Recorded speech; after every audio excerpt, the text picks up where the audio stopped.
It's your boy Nanguna in the house, back with another Arsenal news episode. Well, as per the whole cyclone is happening in India, it's just a bit of a rain and some really good, a lot of wind, gusty winds here in Mumbai. So, with this, what do we have here for you guys? I mean, what do we really have for you guys in this episode? So, we're gonna bring in some exclusives from AFC Bell, some really good performance from William Saliba, of course. The talk of the town is what exactly is Eduardo Camavinga up to, and of course, 5 players Arsenal are tipped to sign by the bookmakers for a £30 million deal. What exactly are the bookmakers thinking, and what exactly they are in the market for? So, the first news that we have here from AFC Bell is that they tweeted out that those close to Kroenkes who hold senior positions in the sports establishment and who are still in contact with him tell AFC Bell that the family is striving to heal the rift with the discontented segment of the masses, and there is a serious intention to do something exceptional this summer. We should wait and judge the quality of work by the end of the market. They also further go on with their tweet that many false promises were heard by the masses every summer, and with every window of transitions, it is natural for readers to have doubts about the seriousness of the words and reports this time. There is no harm in the persistence of the anti-owners' stance and their policy in running the club, even if it did not succeed in forcing them to step down.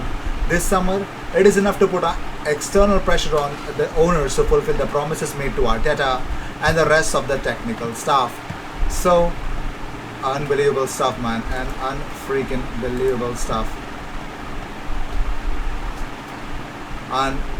Unreal, man, unreal. Let's see where things will change, or will it change or not. So, moving on, so talking about more stuff, yes, it looks like according to the AFC Bell, Arsenal will make their first official written offer to Ryan Bertrand in a few days. Yes, it is happening. Arsenal's interest in Ryan Bertrand has entered a serious stage in the last 72 hours. The club are working on an alternative option at left back, but Bertrand is the hottest file. Arsenal are intensifying their efforts to settle their first summer transfers, and it's a Ryan Bertrand on a free. In the comments, please let me know what you guys feel about Ryan Bertrand on a free. Should we actually go for Ryan Bertrand on a free? Many people argue that why would we get a world-class left back as somebody who would want to sit on the bench and wait for Tierney to get injured or just play cup games. I think Ryan Bertrand would be a decent signing. That's all I believe in. But will he be super lethal? I don't know. I have my doubts. Moving on, so Arsenal fans make William Saliba point after what happened in the FA Cup final at Wembley. Now Arsenal fans want to see more of William Saliba next season after seeing Wesley Fofana starting in FA Cup final with a man of the match performance against Chelsea. Well, Tielemans won the contest in the 63rd minute with a what a effort, what a shot that was from him. But yes, even Kaglar Soyuncu and Timothy Castagni, who was forced into a back three with Johnny Evans's early withdrawal, were brilliant as well. So some fans tweeted out that Fofana masterclass today just makes me so excited on how Saliba is going to be with us next season. Another one said, the more I watch Wesley Fofana, the angrier I get with Arteta for not giving Saliba a chance. Another one said, so Fofana bailing out and gaining respect, even though Saliba is supposedly rated higher than he is, but Arsenal thought otherwise. Sigh.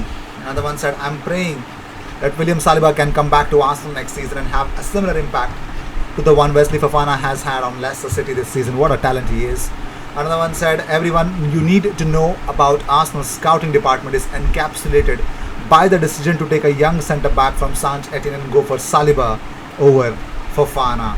Another one said, Wesley Fofana is a young player just like William Saliba, but the latter is too young to play in the Premier League. Another one said, Wesley Fofana is 20 years of age. He has been a success at Leicester and just won the FA Cup. His defending skills are so good, and watching him make you ask yourself some questions. Why isn't Saliba playing for the Arsenal? Bring Saliba home. Another one said Fofana played a starring role in a Leicester team that will finish top 4 and have won FA Cup, but Saliba wasn't good enough to play for Arsenal. Wonderful. Another one said, Wesley Fofana, oh my goodness, what a signing he's been for the Foxes, sending so many questions to the Arsenal board about how they treated Saliba. backfiring a lot of decisions there. But talking about William Saliba, what is he doing at OGC Nice? Well, he had a game yesterday. He had completed 113 passes and had a 95% pass accuracy with 7 out of 8 long balls completed. He's been doing some really, really awesome job. Well, as we speak about William Saliba, there's another youngster on Arsenal's radar. Jose Felix of Marca says Real Madrid view Eduardo Camavinga as a perfect fit. However, Madrid fear that they could be priced out, especially with Arsenal and Bayern thought to be very much interested as well. So the whole Camavinga situation is not off as you think. And as we speak, Leicester City players in the dressing room throwing Chelsea. I'm really sorry, reading the wrong news here. So I already saw that. But Big Sam Allardyce, he has given an advice to Maitland-Niles ahead of returning to Arsenal. He says, Arsenal have got so many talented midfield players. I can see why it's been difficult for him. That's why he's been played as more as a fullback. If I were him, I'd play wherever the manager picked me and I'd never turn it down.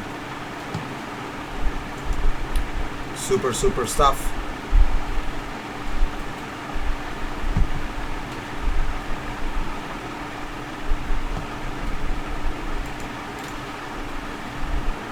Super stuff, supreme stuff. So, moving on. So, former Arsenal target Jorginho has quashed any rumors regarding his Chelsea exit. Says that he's happy at Stamford Bridge.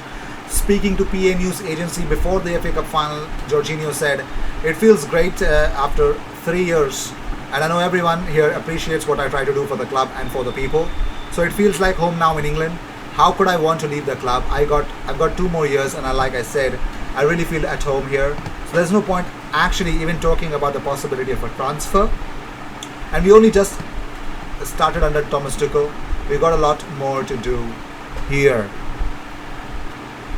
Also, a news about Sports Minister Nigel Harrelson admits that the Indian virus variant is a threat to getting fans back into the stadiums. Now, he hailed the success of the FA Cup final, but he said, "This was the biggest sporting event. In fact, this is the biggest event in the UK for 14 months. The biggest gathering of over 20,000 for 14 months. And that's quite a milestone, really. The fact that we've got to this point is quite remarkable. We couldn't have done it had we not felt comfortable with the roadmap, had the vaccination program not gone well and other test events had gone well. So that in-test in itself must be seen as a success, but variants are called variants for concern for a reason. There's no doubt we are worried about them, but we always would be. We want to get as many fans as possible into stadiums again. I'm hoping we get there. I'm hoping we'll get to capacities, crowds soon, but it depends entirely on the variants of concern. But it's a goal and has been all along. Let's see how things will turn out to be. So let's talk about the transfer targets. And 5, according to the bookmakers, and there's a report from Josh O'Brien from football.london, 5 football players that Arsenal could sign in for as low as £30 million. And one of them, the first one of them to be talked about is Wilfred Zaha. Well, we all know the Crystal Palace attacker being long linked with Arsenal. Well, we know that he had an Instagram live in a pub or whatever he was dancing and probably said that he wanted to be at Arsenal. The Sky Bet have both Arsenal and Tottenham at 5-1 to be the teams to tempt Zaha away from Selhurst Park for the second time of his career. So that is one of the biggest things that you could see. Wilfred Zaha to Arsenal, according to the bookmakers. Another one that is in the radar is Tariq Lamptey. Well, Tariq Lamptey has a lengthy list of potential suitors, but it's because of the injury that's the problem.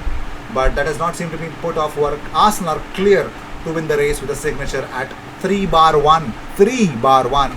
Well, Tottenham are 7-1 because they want to strengthen in the position with Matt Doherty at the beginning of the season. So they would want to go for Tariq Lamptey as well. Another surprise pick from the bookmakers is Alan Saint-Maximin. So the skillful Newcastle attacker will break Tune's heart if he were to leave the St. James's Park. The charismatic Frenchman has played his way into the hearts. So he's actually garnered success at 24 years of age. Now he's played at Nice, Hanover and now Newcastle. Well, he's registered 6 goals and 8 assists in his 2-year stay at Newcastle. According to Sky Bet, Mikel Arteta's side are favourite to secure his signature at 5-1, closely followed by Everton 7-1 and Manchester United with 9-1. Another player in the radar is Odsonne Edward, of course.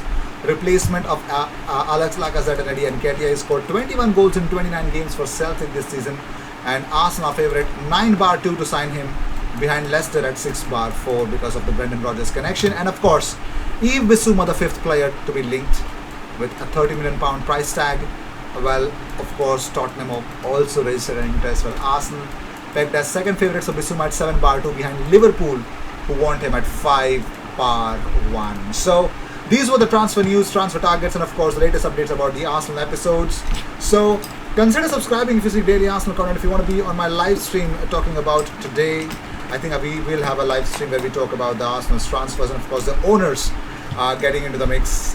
If you want to join in, follow me on Instagram or Twitter and send me a DM that you want to be a part of this live stream. I'll send you the link so that you could actually come up with your views about it. So I will see you in the next one. Until then, cheers, and don't forget to subscribe.